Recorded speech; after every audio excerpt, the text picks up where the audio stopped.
السلام علیکم مریم باجی آپ نے سوال جو کیا نا وہ بڑا اچھا سوال کیا اور بڑا ویلڈ سوال ہے. اچھا اس کو جب سمجھائیں گے نا اس کو ایکسپلین کریں گے.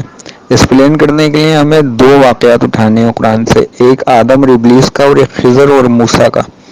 اس کے اندر جو آپ نے بیان کیا نا کہ یہ مکی صورتوں میں اجازت تھی، مکی دور میں کہ توبہ کرنے کی اجازت تھی، اور مدنی صورتوں میں اس کی اجازت نہیں تھی. نہیں، ایسی بات نہیں ہوتی ہے. اس کو ذرا سیاق میں رکھ کے سمجھیں گے. ہمارے یہاں بہت سارے علماؤں کو ایسا لگا کہ جیسے کہ معافی کی گنجائش بالکل کھینچ لی گئی ہے، ہاتھ کے ہاتھ کر لینی چاہیے. جبکہ دیگر علماؤں کا یہ خیال ہے، بہت سارے علماؤں کا یہ خیال ہے کہ بلکہ خیال کیا ہے، وہ بھی ظاہر بات ہے حدیثوں سے استنباط کر رہے ہوتے ہیں یا اسی سے وہ پلی لیتے ہیں کہ یہ مرتے دم تک کے لیے توبہ ہے.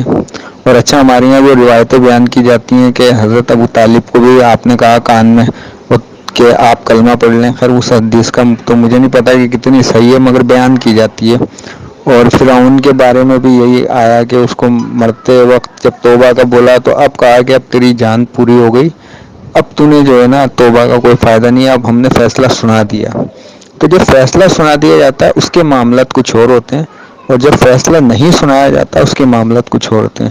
میں آپ کو انشاءاللہ اس پہ، حالانکہ ہمارے یہاں اسٹریم رائے یہ ہے کہ نہیں جی آپ کو ہاتھ کے ہاتھ توبہ کرنی ہوتی ہے.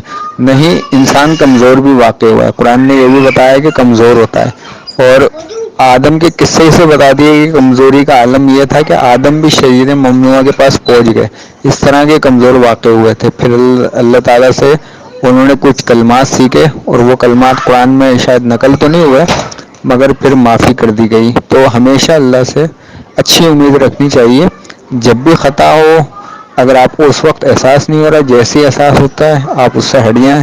اور توبہ کے معنی ہی ہوتا ہے پلٹ جانا، آپ اس سے پلٹ جائیں. اللہ تعالیٰ کی رحمت سے کبھی بھی مایوس نہیں ہونا چاہیے. تو مکی اور مدنی صورتوں میں ذرا فرق ہے. اس وقت کے صحابہ اکرام جو تھے، ظاہر بات ہے کہ وہ ہو رہے تھے، نئے نئے لوگ مشرکین مکہ وہ اسلام میں آ رہے تھے. اب یہاں اسلام مضبوط ہو رہا تھا مدنی صورتوں میں، یہاں ایک اسٹیبلش حکومت کی صورت اختیار ہوتی جا رہی تھی. تو یہاں صحابہ اکراموں کو بھی ٹارگٹ کرنا تھا کہ اب تمہارے پاس غلطی کی گنجائش نہیں ہے.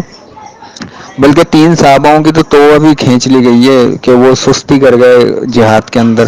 تو یہ معاملات قرآن کے اندر ہی سے رہ کر سمجھے جائیں گے. اور میرے خیال سے جو بات ہے کہ جہاں تک معافی کی، وہ تو جب انسان کو احساس ہو جاتا ہے کسی غلطی کا تو معافی تو ہونی چاہیے. اور یہ اللہ کا قانون بھی ہے کہ وہ معاف کرے گا.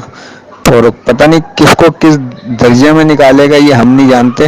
جہاں تک میں نے قرآن کو مطالعے میں لیا اور سمجھا، مجھے بہت امید ہے کہ اللہ تعالیٰ ہر چیز سے نکالے گا انسان کو. بس یہ اس کی نیت صاف ہونی چاہیے.